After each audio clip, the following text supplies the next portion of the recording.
এদিকে তৃণমূল সরকারের চালু করা লক্ষ্মীর ভান্ডারের টাকা পেতেন একজন পুরুষ। বহরমপুর চন্দ্রকোনার মতো এবার একই অভিযোগ হুগলির রিষড়ায়। অভিযুক্ত বিজয় সাউ রিষড়া পুরসভার তৃণমূল কাউন্সিলর। পার্থসারথী গুপ্তের ঘনিষ্ঠ বলে স্থানীয় সূত্রে খবর। স্থানীয় বাসিন্দা উর্মিলা দেবীর অভিযোগ, লক্ষ্মীর ভান্ডারে তার প্রাপ্য নগদ ঢুকত তৃণমূল কর্মী বিজয় সাউয়ের ব্যাংক অ্যাকাউন্টে। অভিযোগ, বিষয়টি জানাজানি হতেই 5,000 টাকা দিয়ে মুখ বন্ধ রাখতে চাপ দেন তৃণমূল কাউন্সিলর। মুখ খুললে তাকে প্রাণে মেরে ফেলা হবে বলেও হুমকি দেওয়া হয় বলে অভিযোগ। পালা বদলের পর শ্রীরামপুর থানায় অভিযোগ দায়ের করেছেন ওই মহিলা। এইরকম জালিয়াতি করে এই সরকারটা চলছিল, আর জালিয়াতি করছিল বলেই মানুষ আজ এই সরকারকে রাস্তা দেখিয়ে দিয়েছে। কয়েক লক্ষ নাম লক্ষ্মী ভাণ্ডারে ছিল, অনিয়মের জন্য কয়েক লক্ষ নাম বাদ যাবে।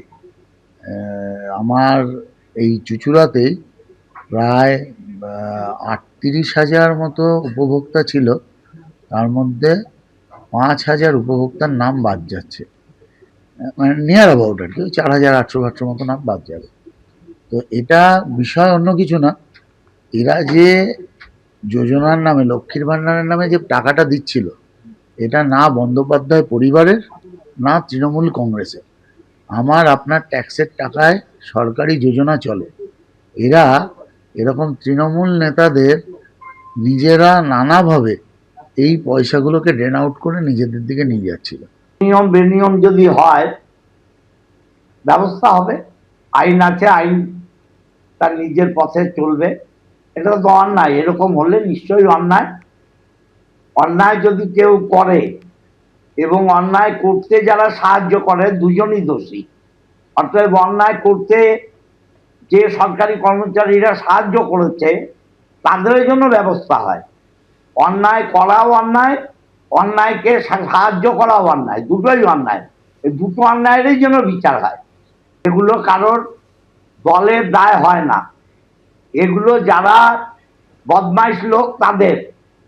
এবং এই সরকারি কর্মচারীগুলো তো বিজেপির সঙ্গেও থাকবে। শুভেন্দু চালাক, দেখতে পাবে কিছুদিন বাদে। হুগলি রিষড়ার পাশাপাশি একই ঘটনা ঘটেছে মুর্শিদাবাদের বহরমপুর এবং পশ্চিম মেদিনীপুরের চন্দ্রকোনায়, যেখানে তৃণমূল সরকারের চালু করা লক্ষ্মীর ভান্ডারের টাকা ঢুকত তৃণমূল নেতার নামে। পশ্চিম মেদিনীপুরের চন্দ্রকোনার এই ঘটনায় অভিযুক্ত তৃণমূল নেতাকে পুলিশ গ্রেফতার করেছে। মুর্শিদাবাদের বহরমপুরে সদ্য হদিশ মিলেছে পুরুষ লক্ষ্মীর, আর পশ্চিম মেদিনীপুরের চন্দ্রকোনায় এবার সন্ধান মিলল তৃণমূলের লক্ষ্মী ছেলের। এ যেন ভান্ডারেই ভারী গোলমাল।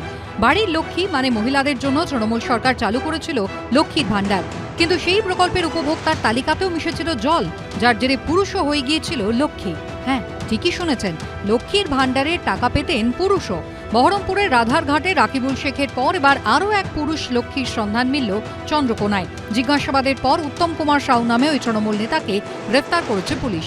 2022 সাল থেকে ওনার ডকুমেন্টে, ওনার মিসেসের ব্যাংক অ্যাকাউন্টে 2022 সাল থেকে ওনার নামে এই লক্ষ্মীর ভান্ডারের টাকা আসছে।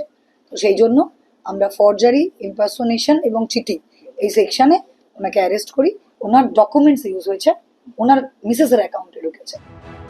চন্দ্রকোনা 1 নম্বর ব্লকের মনোহরপুর এলাকার বাসিন্দা তৃণমূল নেতা উত্তম কুমার সাউ, পেশায় ঠিকাদার। বিজেপির অভিযোগ, তৃণমূল সরকারের চালু করা লক্ষ্মীর ভান্ডারের টাকা ঢুকত এই তৃণমূল নেতার নামে। আমাদের গ্রাম পঞ্চায়েতে একজন কন্ট্রাক্টর এবং তৃণমূলের নেতা, তার নামে এবং ছেলে পুরুষ নাম উত্তম সাউ, সেও লক্ষ্মীর ভান্ডার পাচ্ছে। আমরা চাই যে টাকা ফেরত দিতে হবে সরকারের টাকা, ওইভাবে সরকারের টাকা তজরুপ করা যাবে না। অভিযোগ স্বীকার করে নিজের মতো করে সাফাই দিয়েছেন দ্রুত তৃণমূল নেতা।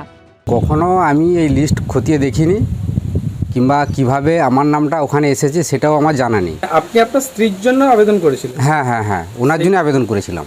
আমার নামটা ওখানে আছে, কিন্তু ওনার হচ্ছে যে অ্যাকাউন্ট নম্বর, ওনার হচ্ছে যে ফোন নাম্বার, কিন্তু বেনিফিশিয়ারি নামের জায়গায় দেখা যাচ্ছে যে আমার নাম বসে আছে। খোদ মুখ্যমন্ত্রীর অভিযোগের সূত্র ধরে বহরমপুরে হদিশ মিলেছে লক্ষ্মীর ভান্ডারের উপভোক্তা রাকিবুল শেখের। শুধু রাকিবুল শেখ বা উত্তম সাউ, এরকম পুরুষ লক্ষ্মী আর কতজন আছেন? এটা 2021 সালে এন্ট্রি হয়েছিল। তখন তো অনেক লক্ষ্মী ভান্ডার অনেকে এন্ট্রি করেছে, শুধু অফিসিয়ালি নয়, এবার অফিস থেকে নিয়ে আইডি নিয়ে মানে ব্যক্তিও এন্ট্রি করেছে কোথাও। সেইভাবে কীভাবে কি হয়ে গেছে কোনো রকমভাবে ভুল। রাজ্যে অন্নপূর্ণা ভান্ডার প্রকল্প শুরুর আগে তালিকা ঝাড়াই বাছাই শুরু করেছে বিজেপি সরকার, আর তাতেই সামনে আসছে একের পর এক এ ধরনের ঘটনা। সোমনাথ দাস, সৌমেন চক্রবর্তীর রিপোর্ট, এবিপি আনন্দ, পশ্চিম মেদিনীপুর। এবিপি আনন্দ, এগিয়ে থাকে, এগিয়ে রাখে।